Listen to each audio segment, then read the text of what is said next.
Hey, I'm Derek, it's me, Derek, and welcome to the smallest cartridge-based console Nintendo ever produced. That's right, this misshapen Tamagotchi-looking chat box features swappable games, all while being approximately the size of a Game Boy screen.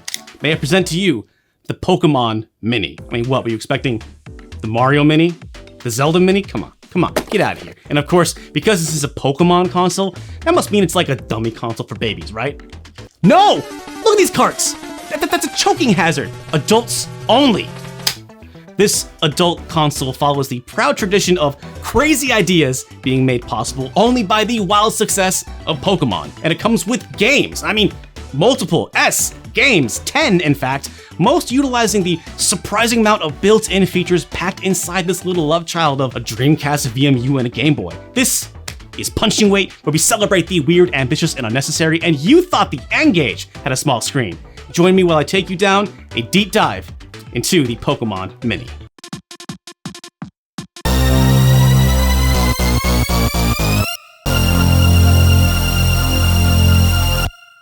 The Pokemon Mini was developed by Nintendo's System Development Division, who could be thought of as Nintendo's Peripherals on the Side team. Did y'all like the Super Famicom? Would you like us to telev you with that? Oh, the Game Boy Advance. How about an e-reader on the side? But the Pokemon Mini was not an add-on, it was its own damn thing. Given the size, you'd expect this to be just a Tamagotchi clone, and actually you're close. It does look like an extension of the Pocket Pikachu, which was a true Pokemon Tamagotchi made by the same team. And while it's cool and all, the Mini is getting the punching weight treatment for being way more ambitious than a simple Tamagotchi clone.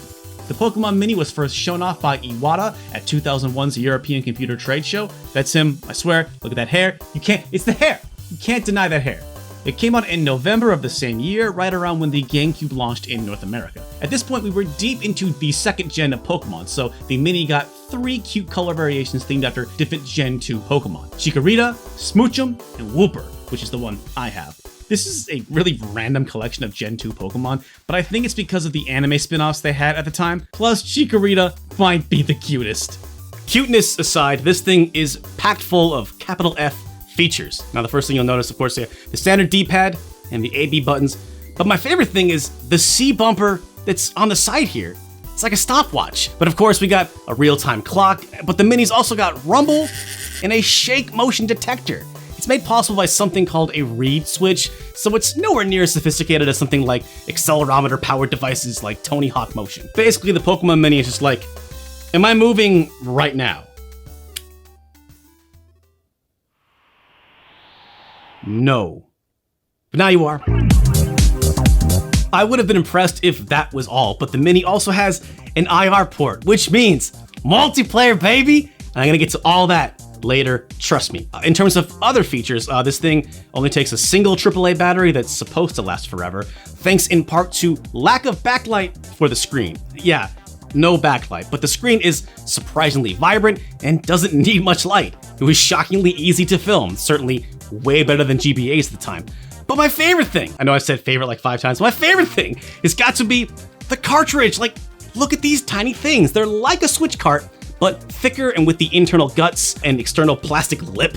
They fit really snug inside the system. Thankfully though, there's still a cart lock to prevent them from sliding out. From top to bottom, the feel and design of this thing is smart and slick. I love it. But what about the games themselves? Okay, I don't want to shock you, but the graphics of these games are not going to make anyone call home to mom. These blocky pixels look about what you'd expect from some sort of Tamagotchi-like, but I promise you that there is so much more here than that. Let's start with the pack-in game Pokemon Party Mini. Oh, and for the record, this is the Japanese version, so we can confirm that like Game Boys, these consoles are not region-locked, though the games over multiplayer are.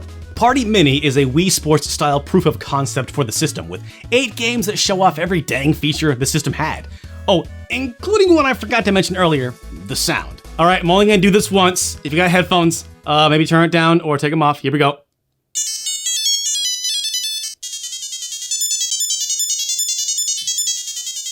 The speaker is powerful on this thing, and the music is, single note. It's very high pitched. It has a charm that I can appreciate, though even I have my threshold. For the sake of your health and the people around you, you can mute the system by holding C at startup. In fact, one major flaw is holding C at startup is the only volume control on the unit itself, but games typically have volume control options right on the title screen. Bit of an oversight, but not a huge deal. Pull this out at the library, you'll make friends immediately.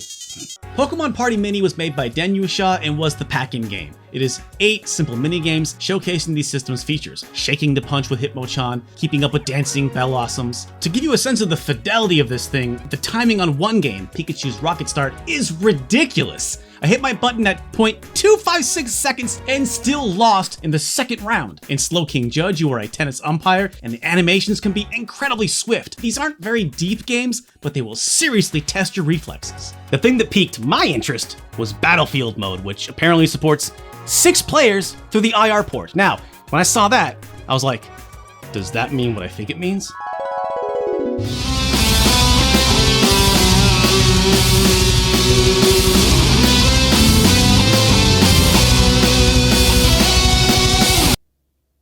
And it turns out no. World wasn't quite ready for that. Basically, Battlefield mode involves setting up a number of minigames, how many minutes to play said minigames, syncing up all the systems, playing the minigames by yourself, and then when time is up, syncing up the machines again to compare scores and crown the champion, which was not me because Grace made me play 2 at once, which was not easy. It's a really smart way though to make a simple machine do multiplayer, and it doesn't hurt, the games are all pretty fun. It was pretty easy to get going, it worked really well. Overall, I was super impressed. There is sort of a 2-player real-time deathmatch game in Party Mini, and I use the term deathmatch very loosely here. In Sneasel's Fake Out, one player dashes either left or right for a sweet dunk, and the other guesses left or right to block. It barely works, and if the defense manages to successfully block, the game tells everyone that they failed. This is what you get when you let Slowking referee everything. Sometimes I think it pulls the fail screen when the game just doesn't know what's going on. It didn't bode super well for multiplayer on the system, but I think they were stretching the limits of the real-time capabilities of the IR port, which I can still appreciate. Outside of the Party Mini pack-in, the Pokemon Mini had 3 more games for its November 2001 launch. Holy crap, that's adorable. We got a puzzle collection, a card game, and a weird little plunger pinball hybrid. Again, these are really simple games overall, but what really surprised me was the sheer amount of content packed into each one. Pokemon Zany Cards, for example, has you playing cards with characters from the anime and has an insane amount of dialogue. It also has multiple card modes with nearly incomprehensible rules. The hell is a Lugia Revelation? But that's neither here nor there. Pokemon Pinball Mini boasts over 90 levels across 3 modes and different playstyles that unlock as you progress and capture more Pokemon. Pokemon Puzzle Collection has 3 games and a Pokedex mechanic which unlocks a 4th puzzle and you capture all 80 Pokemon. Again, there's not a ton of depth to these games themselves, but it's really impressive that you can easily sink dozens of hours per game to unlock everything.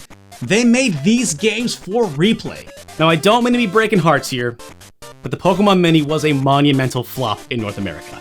It was targeted directly at kids, despite being a choking hazard, and sold primarily at toy stores versus video game stores. And I can't imagine that the average parent wanted to spend $40 per console and $20 per cartridge. I'm sure the average parent was like, that's expensive for a Tamagotchi, especially when they could get a Game Boy Advance instead. Honestly, probably a better purchase. You can't watch Shrek on a Pokemon Mini. To be fair, Nintendo didn't seem to believe that much in the Pokemon Mini either. They didn't advertise it much, and I think gamers must have written it off at the time as a dumb thing for babies. But please, and I cannot stress this enough, do not give this to babies. Choking hazard, baby danger, no babies. I can't, Uncle Derek stands behind this.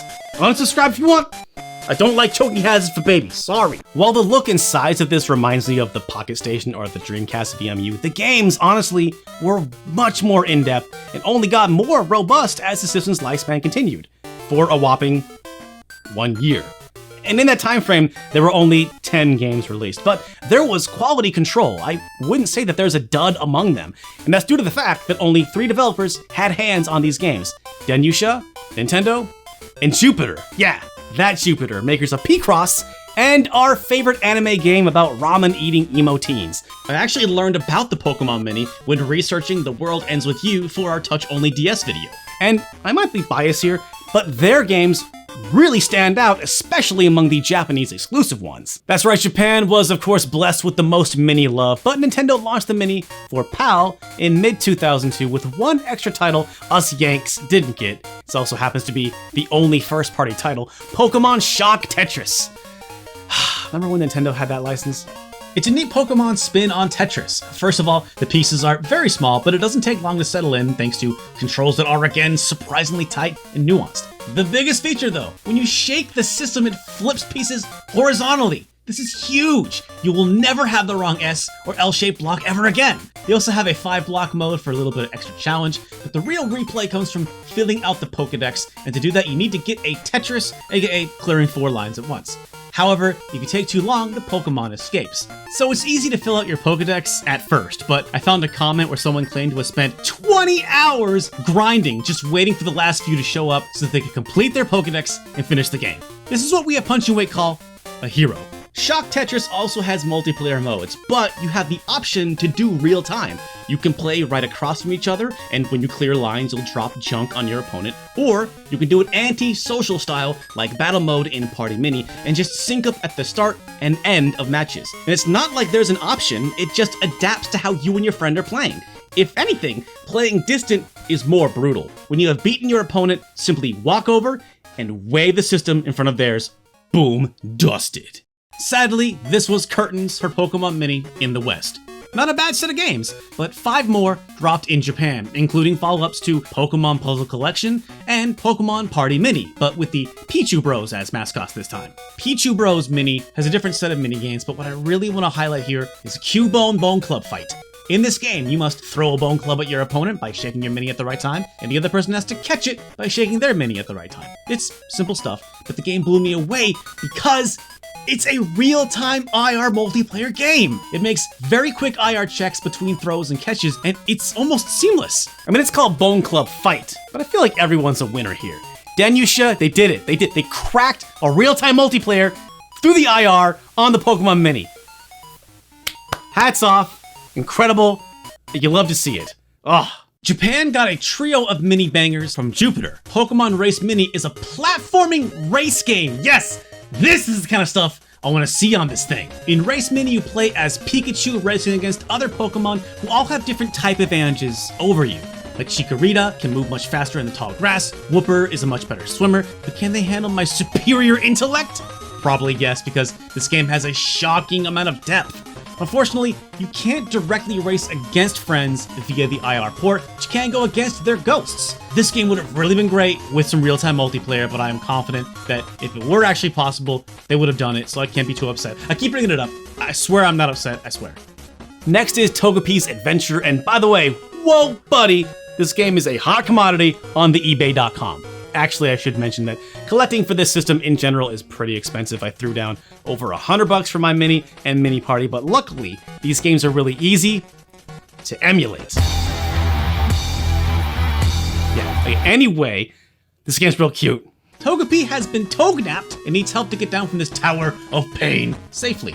It's also hard. The gameplay is very similar to Kirby's Tilt and Tumble, except of course without all the tilting and tumbling. Though this does have shock sensor support if Togepi gets stuck in an egg-shaped hole. This hole was made for Togemi. Besides all that, Togepi's Adventure has over 200 levels and features cinematic cutscenes. It is the only Pokemon minigame that even attempted that. Oh no, watch out Togepi! Don't get it! Watch out! Oh no! Oh Togepi, I can't, my heart can't take it, Togepi. The last game released for the Mini was released after Gen 3 in Japan, and fittingly enough, was a Tamagotchi-style breeding game. This game has everything you'd expect, and it's freaking adorable. It's really fun to raise your Pokemon, and the animations are super cute. Definitely not anything the breeding genre hasn't covered before, but it still has a special place in my heart. After testing all these games, we stumbled upon one more surprising feature: internal backup. Okay, that's actually my fault for not reading the manual all the way through. It's totally in there. But even after changing batteries, we got a message that the memory was full and a list of 6 games we tested for the system. I thought for sure it would erase after removing the battery, but no! Man, what an impressive piece of hardware. It keeps impressing. It never stopped impressing. I'm like, stop impressing me, and I was like, no. And I'm like, damn. There's technically one more Pokemon minigame, and it's tucked away in a surprising place. Pokemon Channel for the GameCube. Yeah, there was a whole Pokemon Mini section featuring modes from the party games we've seen before, plus a whole new minigame called Snorlax's Lunchtime. And I'm just terrible at this game because I want to eat all the Pichus. Seriously, you trap me and a Pichu on a desert island, y'all know who's going down first. Snorlax's Lunchtime isn't too much to call home about. It really just feels like a game that was cut from Party Mini. It's about as deep. Though, there is something really interesting here, and you might already see where this is going, especially if you're familiar with our video on the N64 Transfer Pack and how it's been used to crack Pokemon Stadium. Pokemon Channel is essentially an official emulator for the Pokemon Mini, and if it's on an official Nintendo game, you know what that means. Developer collective Team Pokeme went to work and were able to make a game that could play within Pokemon Channel. They then used this knowledge to create a full demo for the Pokemon Mini called, and I love this because it's extremely of its time, Shizzle. They even won the wildcard category at Breakpoint 2005, the now defunct massive demo scene convention held in Germany. And from there, the greater community grew. Today, PokemonMini.net is the hub for all things Pokemon Mini, from system modding to dev tools to game manuals. Seriously, it's fantastic. It's an amazing example of making games history accessible, and it's worth checking out even if you're not into the Pokemon Mini. You love to see weird, obscure stuff like this get this level of support. Also, this video would not have been possible without the community. Since the Pokemon Mini emulator doesn't support the IR yet, testing the multiplayer wouldn't have been possible without the help of a community member who lent us some hardware and flashcards. You know who you are, and thank you. The community itself is actually really active and robust. It seems like new stuff is coming out pretty often. Remember Pokemon Breeder? That was translated just in 2019. There's also a ton of cool original software, like these proof of concepts for Sonic and Zelda, and this original game, Pokemon Psychic Seeds. This is a clever mix of platforming and puzzle solving, and it could honestly be mistaken for an official game. Really impressive stuff. But y'all know me. I see graphics like the ones in the Shizzle demo, and I have one question. Can it run Doom? And I spoke to Jinjairu, who, among other things, was responsible for the Flappy Bird port, and they told me that the Pokemon Mini is essentially a souped-up original Game Boy in terms of real processing power, and that, quote, the Pokemon Mini's graphics system is an utter nightmare for 3D games like Doom because of how the system draws lines. To be fair, Doom barely ran on a Super Nintendo, which has significantly more horsepower than the Mini. And I don't think I've ever seen anyone port Doom to the original Game Boy either, but Baseball 2000 came out in 1991, so? Okay, listen, if my career means anything, like I know I'm some kind of like third-rate Doomfluencer, but if in any way I could play a small part in helping a Doom for Pokemon Mini happen, then this was all worth it. I'm just saying that if you're a weirdo who likes C and assembly, and you know who you are, you should check it out. And I feel like I should mention that they somehow got Bad Apple to run on this thing, so hey, that's pretty cool. It's just a cool community. It's a really cool scene. They also do game jams and stuff. Okay, I'll stop, but yeah, it was impressive to see all that. Okay, I'll stop. So where does that leave the Pokemon Mini? Well, we are in the midst of the Pokemon 25th anniversary, and in March 2021, the UK Nintendo website potentially leaked an upcoming digital collection for the Pokemon Mini. This is such an obscure system with a set of pretty interesting games. It'd be cool if it made some kind of comeback. If nothing else, I just want more people to know that this thing existed.